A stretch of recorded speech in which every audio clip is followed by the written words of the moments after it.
welcome back. Let's do this. So we got Jason here, some quick footage that we're going to go ahead and track. This is nothing new for you guys. Clean piece of footage. I don't have much movement in the footage, so what I did in my 3D tracker when I set everything up was to make sure that I selected typical. I think you get a better shot. My margin of error is at 1.21. You always want this under 1. I could have probably masked him out, especially since he's moving his hands here. If I show you guys, right down here, tracking markers get tied to his fingers, and as he moves, those move too. So I'd probably need to go back and redo this, but I left it alone because I'm lazy, and why the hell not? And again, you could have done this. I have a cool trick where I roto him out first, and then what do I do here? So if I was to show you what I typically do, and this is a really freaking cool trick, is you roto Jason out first, and then you fill him with black, okay? And then you pre-comp the roto fill and then your clip layer. And then you 3D track that, because then After Effects is going to ignore all of this information and it's only going to pay attention to this stuff in the background. So it gives you a better track without all of the errors. That's a really freaking cool technique. Anyways, okay, so cool. We got the track and he's good to go. Let's see here. So what do we have? So yeah, we got our track in. And yeah, I already put the orange on his eyes kind of deal. So you can kind of see that track is kind of sticking pretty well. So yeah, looking good, right? All right, cool. Let's go ahead and let's see what we can do to get this thing over to Blender, right? Because that's really the key, is how to get this thing to Blender so that we can get this thing into Houdini. And all right, so now that we got Blender set up, we can tab between both of these suckers right here. All right, cool. So now let's go back to After Effects. The first thing that we're going to want to do is we're going to want to have the camera. So once you get your 3D camera tracker, you're going to want the position, scale, and the rotation of your camera. And we're going to have to bring that into Blender. The first thing that you're going to want to do inside of Blender is to make sure that you have the AE to blend plugin. And you can, AE to blend plugin is like one of the most common plugins. You guys know where to find that. It's on the Blender Market, Superhive Market, or whatever, and you can just Google AE to blend and you'll find it. Install that, and then you get this little gizmo down here. All right, so once we're in here, we want to grab the position and the orientation, or however it does. We're going to copy that, and we're going to paste that inside of our over into Houdini, and we're going to paste that into here. First thing I typically do is I'll build a camera collection. I build a guide. Well, let me delete the sphere, and then I'm going to build a guides collection, and then I'm going to build a world origin collection. Okay, cool. And then this is how I set everything up. Now, the first thing I do, now that I've copied all that over, select my collection, go ahead and hit Create Camera. You see we get our camera created down there. I'm going to tell you guys this is an @Garands process. It's not flawless because the camera gets all up and big, okay? So anyways, just keep that in mind. We're gonna fix this here in a minute. All right, so once we have the camera in, we're good to go. Now what we want to do is get some of our tracking markers in to determine if, we like what we're seeing. Okay, cool. So pick, a couple of your tracking markers. I created a couple of solids, obviously that track to the ground here. Let's see here. I think all of this is good to go. Yeah, 190. All right, cool. So you can kind of see I have a tracking marker down here, and then I put one on the wall. Those are the two I want to bring over. Okay, so what I do here, position, scale, rotation, bring those up. I'm going to grab all of that, copy it. I'm going to go back over into Blender, and then we are going to go back to our guides layer, and we are going to create a plane. Okay, cool. Plane 1. Now let's go back over here. Let's grab one more, that wall track, and again do the same thing, position, scale, rotation, grab all of those, copy, go back over to Blender, and then we're going to paste or create plane again. Now we have both of our planes. All right, cool. Now let's go into the origin. The first thing that we're going to do is at the world origin, we need to bring all this to the world origin. So we need to go ahead and create an empty, use some arrows is fine, scale that sucker up so we can see it. And then we're going to take this, copy this to this guy right here. So shift click down here. Now we have both of those selected. Parent, we're going to copy the location. So Control C. If you do not have this, make sure you have the copy attributes plugin enabled inside of your preferences. Google that. It will help you. So copy Control C, copy attributes for Blender. You Google that, you'll be able to find it. You'll fix it. Copy location. Oops, I did the wrong one. So we're going to do him to here, and then copy location, and then copy rotation. And then what we're going to do is we're going to set everything to, we're going to set both of our planes here to our empty. And then again, shift click on the last one, copy or Control P, object, keep transformation. And now everything is, if I move this guy, it should, all those move with me, right? Okay, cool. Now we're going to do the same thing with the camera, except we're going to do this by a constraint. We're going to select our camera here. I think you could do it by the transform here, or you could do it by the camera. And then you go into your constraint, you're going to select child of, and then we're going to select our object empty there. And then I believe now if we go here and we select view on our, actually if we go right here to our world origin, we should be able to, and if we watch our camera, now that it's parented, we should be able to bring all of that back. All right, yeah, so you see everything's back, and now we have everything kind of floating. Now, again, our transforms, our nulls, basically, are at the original positions. That's fine because we're not going to really mess with those, right? The only thing that we're ever really going to bring over into Houdini is the actual baked animation, the alembic versions of that information anyways. So now once we have that, we can go ahead and zero everything out, and we are at world origin on all of our stuff. And then if we go inside of our camera, we can see that everything is pretty much good to go. Now, we have to fix a couple things. We have to fix our camera really quick. So go in here really quick, grab your 3D camera layer information, go to camera settings. We're going to take a look at the focal length here, 442828. Copy that information. We're going to go back over into Blender, and then we are going to go into our camera info right here, select our camera, and then focal length. We're going to change our focal length, update that. In our camera settings down here, we know that our sensor fit is set to auto. The size is 36. That's right. On the horizontal scale, the film size, the horizontal shot length is 36 millimeter. We need the vertical one, the 64 millimeter. We know that now. So select vertical. You can see the film size. Go back here into Blender again, and we are going to go to the vertical version because that's really what we want. We're going to set the height to 64. Now, if we go back in here and we take a look at all of this, it should be working. Now, if we go into our camera settings right here, and I go into background images, and I select a background, and I hit open, and then I navigate to all of my, oh God, Smile Stylus, Reels, 2014, Wheel of Time. Footage. We've got placeholder footage. Okay, cool. Alright, so now I have my footage here. Again, I went ahead with my image here, and what I wanted to see was the Roto, and I wanted to tag that to it. We'll do that here in a minute. Okay, cool. So we've got our footage in there. Let me see, what do we need to do? Okay, so we need to go ahead and set that up as image sequence, though. We need to run it for 190 frames, and then we should be good to go. Then we just need to set up our end frame to 190, and then yeah, let's take a look, see how everything's looking. See some of this is busting up right down here. See how it's bouncing around a little bit. It's typically because this needs to be bumped one forward.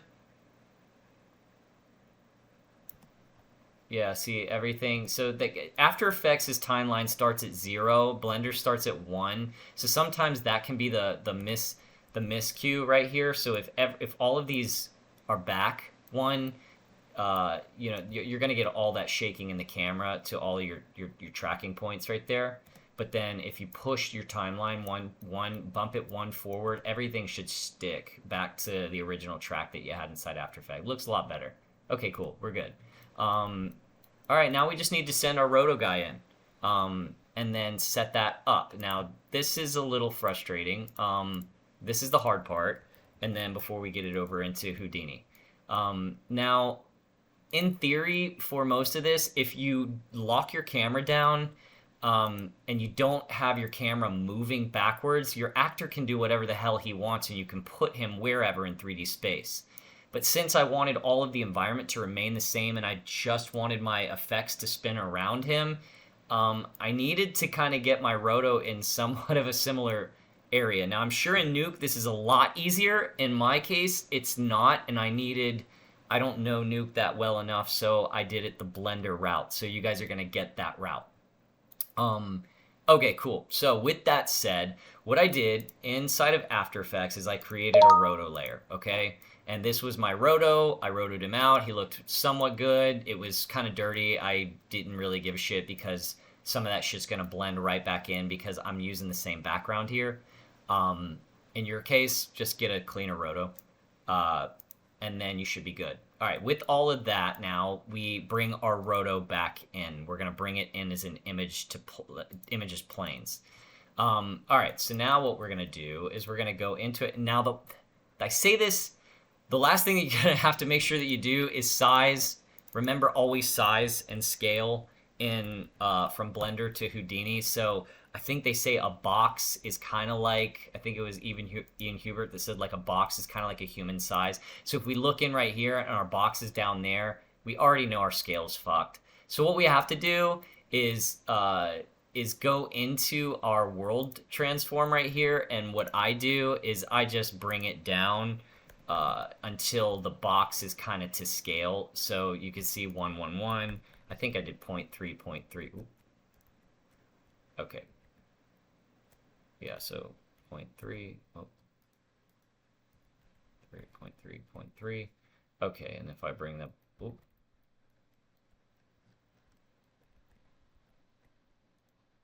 Okay.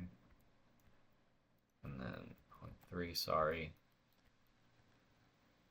All right, cool. So now we have our box.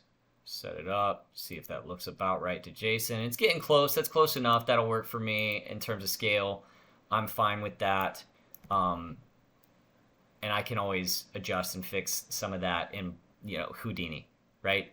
Okay, cool. So we've got that in. Now let's go ahead and get our Roto in. I can go ahead and close that out on scale. Roto in. We're going to bring it in as image right here, mesh plane background. And then, again, go back into my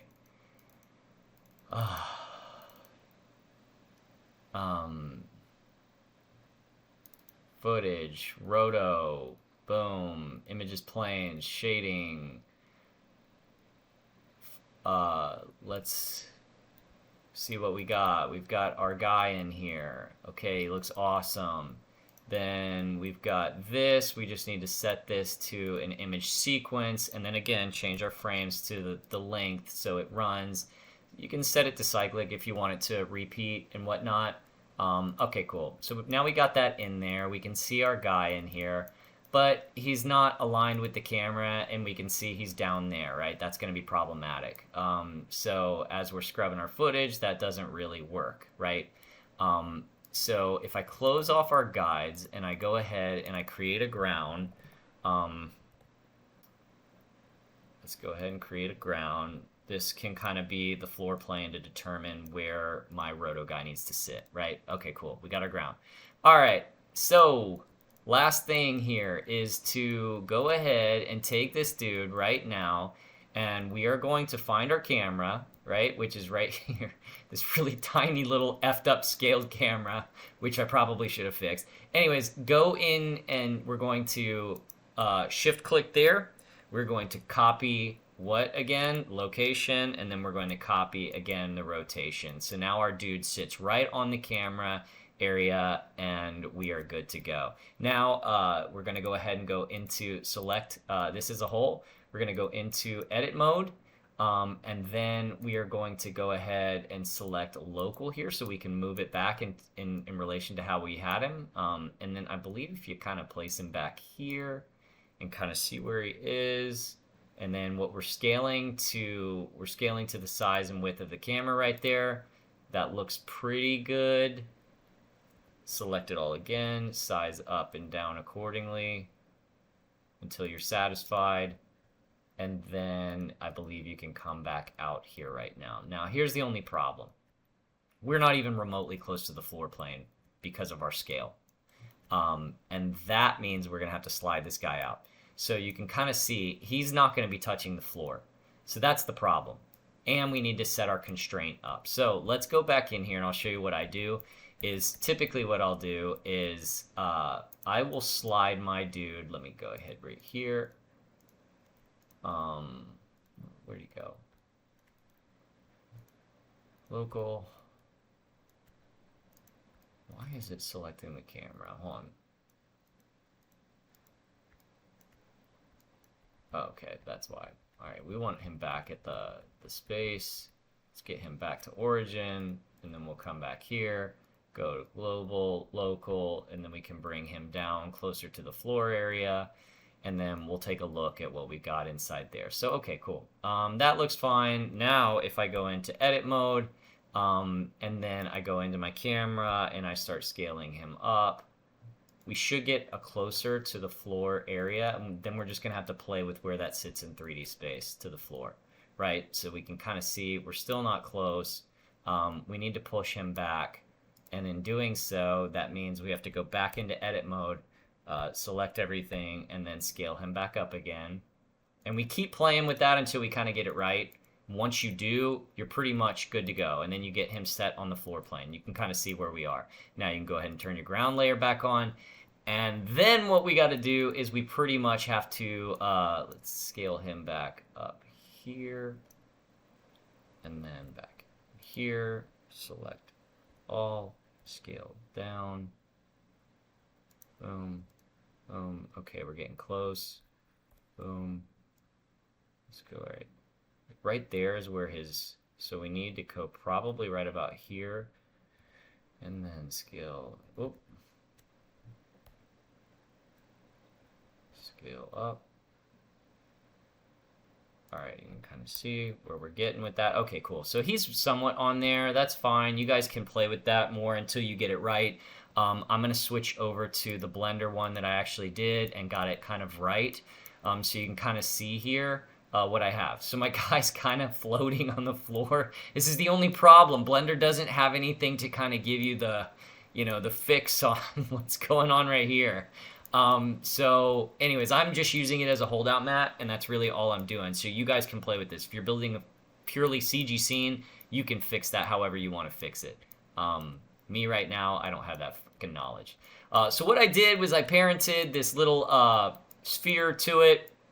This was the area where I wanted the effects to be, right in the middle of his chest.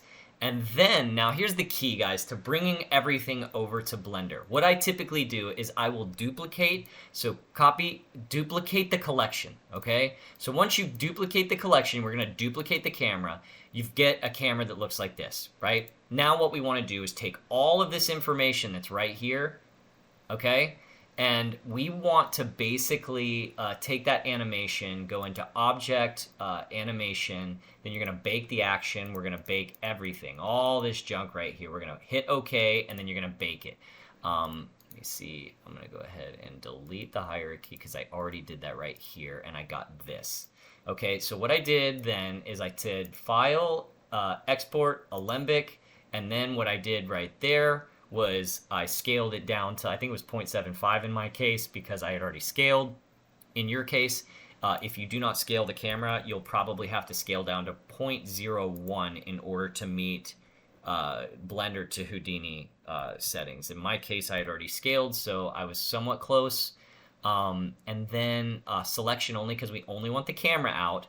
and then you export your camera, okay? And then you're going to do the same things for your roto. You're going to grab the roto. We're going to, the roto layer right here, and we are going to bake the animation again on all of that stuff. Then what you're going to do is you only select the roto layer here, okay? Don't select all the other junk right here. You select the area that got baked where the animation is, right?